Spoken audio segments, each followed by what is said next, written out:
අයිබෝවන් සුබ දවසක් හැමෝටම. ඉතින් මම අද බලන්නේ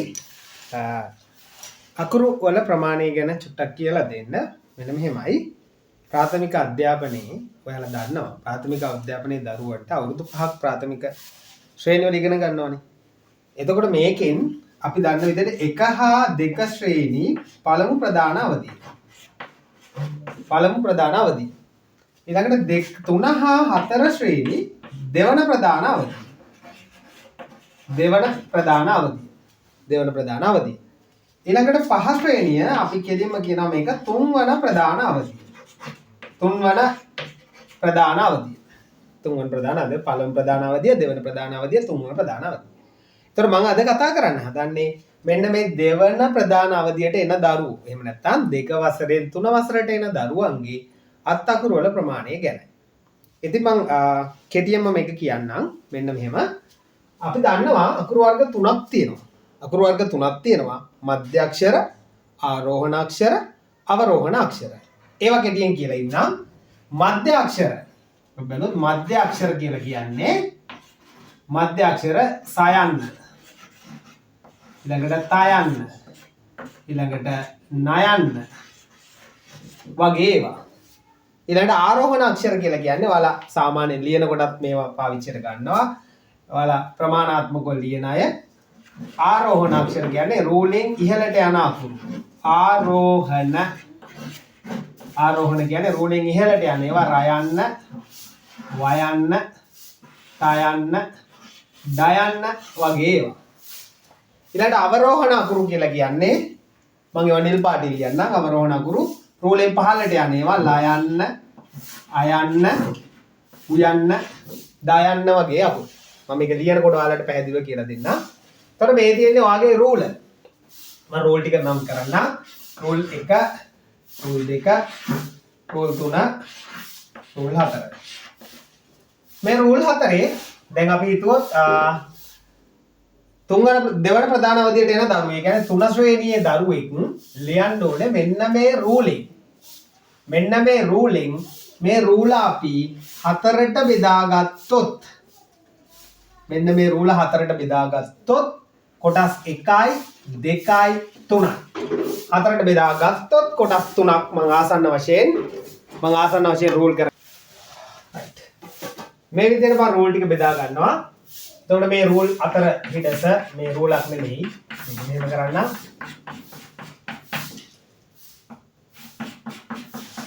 මේ රූල නෙමෙයි.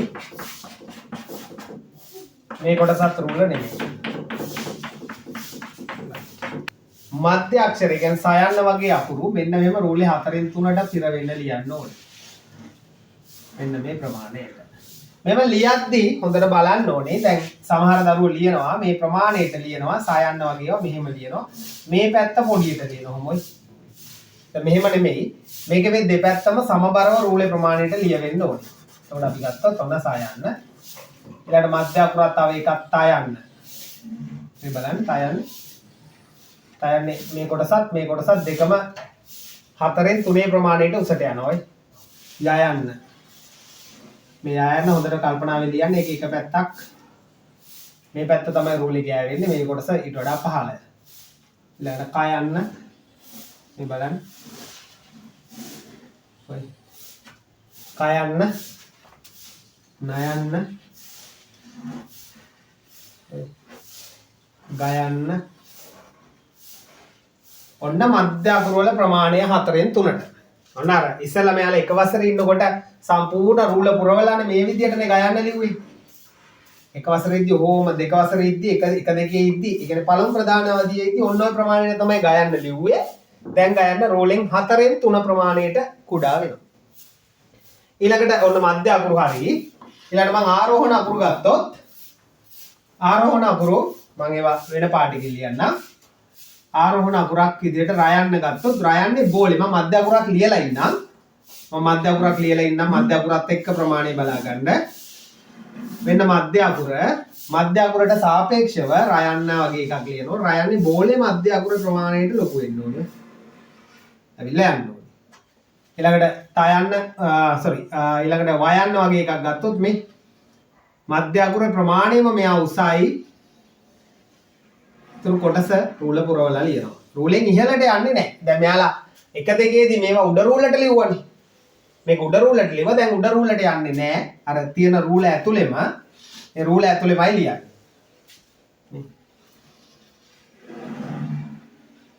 ඔන්න ආරෝහණ අකුරු. ඉහළට යන අකුරු ආරෝහණ අකුරු මේ විදිහට ලියවෙන්නේ. ඩයන්න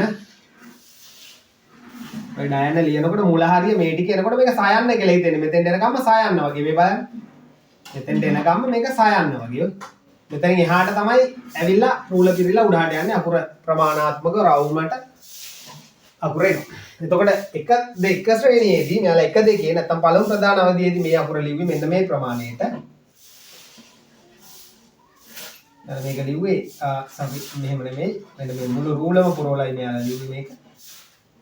මේක તો ලියනවා මෙහෙම උඩ රූලටත් එක්ක යන විදිහට තමයි මේ මීට කලින් අවුරුද්ද ලිව්වේ. දැන් ඔන්න ඒක මේ ප්‍රමාණයට කුඩා වෙනවා. ඊළඟට අපි ගත්තොත් අවරෝහණ අකුරු නැත්නම් රූලෙන් පහළට යන අකුරු මෙන්න මෙව්වා. අවරෝහණ අකුරු ලියවෙන්නේ මෙන්න මේ ප්‍රමාණයට. ඒකත් මම මධ්‍ය අක්ෂරයක් ලියලා පෙන්නලා ඉන්නා. දැන් මම මධ්‍ය අක්ෂරයක් විතර මෙහෙම ගයන්න ගත්තොත් මේ මධ්‍ය අක්ෂරයට සාපේක්ෂව මධ්‍ය අක්ෂරයත් එක්ක බලනකොට පුතේ මධ්‍ය අක්ෂරයේ වගේම අවරෝහණ අකුරත් මධ්‍ය අක්ෂරයේ ප්‍රමාණයටම උස ලියා ගන්නවා මේ විදිහට ඉහළ කොටස. හැබැයි පහළ රූලට යනවා කොටස. පහළ රූලේ 4න් 3කට යනවා. මේක දෙමව්පියෙක්නේ බලන්නේ. ඒ නිසා පැහැදිලිව තේරෙනවා. පහළ රූලේ 4න් 3ක්. 4න් එකක් යනවා ඒකෙත්. පහළ රූලේ 4න් එකක් පහළට යනවා. පහළ රූලේ යටින් 4න් 3ක් ඉතුරු වෙනවා. මෙන්න මෙහෙම ආයන්න වගේ එකක්. ඔය මධ්‍ය අක්ෂරයේ ප්‍රමාණයමයි පහළ රූලට ගියා. දායන්න මේ බලන්න දායන්න ඔය මධ්‍ය අක්ෂරයේ ප්‍රමාණයටම ඇවිල්ලා ඉතුරු කොටස පහළ රූලට යනවා. ඔන්න ඔය විදිහටයි ඔය ටික ලියවෙන්නේ. මේක අමාරුවක් නැහැ. දැන් අපි ඔක්කොම යෙදුණු එක වාක්‍යයක් කියලා බලමු. නිකන් බලමු පහළට යන අවරෝහණයකින්ම පටන් ගමු.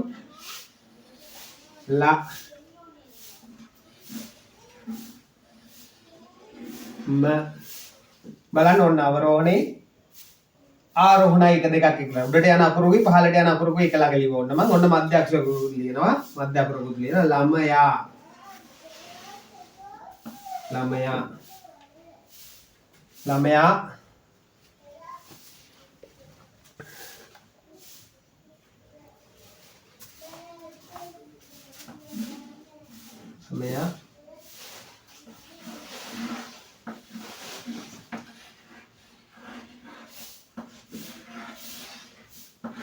සෙල් සයන වැරදුනා. සෙල්ලම්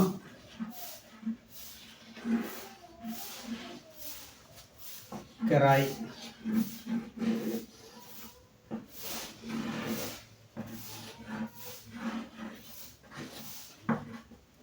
ඔන්න මේ තමයි ප්‍රමාණාත්මකව අකුරු ලියවෙන්නේ. તો රූලෙන් ඉහළට යන්නේ නැහැ. රූල ඇතුලේ තමයි ආරෝහණ අකුරත් නැත්නම් ඉහළට යන අකුර රූල ඇතුලේ ලියවෙනවා. මධ්‍ය අක්ෂරයේ රූලෙන් 4න් 3ට ලියවෙනවා. පහළට යන අකුර මධ්‍ය අක්ෂරයේ ප්‍රමාණයට ලියලා තව පහළ රූලෙන් 4න් එකක් පහළට යනවා. ඒ කියන්නේ පහළ රූලේ 4න් 3ක් ඉතුරු වෙන්න. පහළ රූලේ 4න් 3ක් ඉතුරු වෙන්න 4න් එකක් පහළට යනවා. මේ විදිහට තමයි අකුරු ලියන්නේ. මේක හොඳට බලා ගන්න. බලලා තේරුම් අරගෙන දරුවට කියලා දෙන්න. ඔයාලට අමාරු නම් වැඩේ දරුවට තේරෙන්නේ නැත්තම් වැඩේ ඔයත් කරන්න. ගන්න දරුවගේ දික් රූල් පොත අරගෙන අඩ රූල තියලා රූලෙන් 4න් 3ට මම මේ ඉරි ගහගත්තේ. මෙන්න මේ විදිහට ඉරි ගහන්නේ. මේ විදිහට ඉරි ගහලා හැම රූලක්ම රතු පෑනෙන් ඔය ගහනවන වඩා හොඳයි. එතකොට පේනවා නිල් පෑනෙන් ගෙවුවොත් අර නිල් ඉරි ඇස්සේ හොයාගන්න බැරි වෙලා යනවා. ළමයට ලියන්නේ කොතනද කියලා.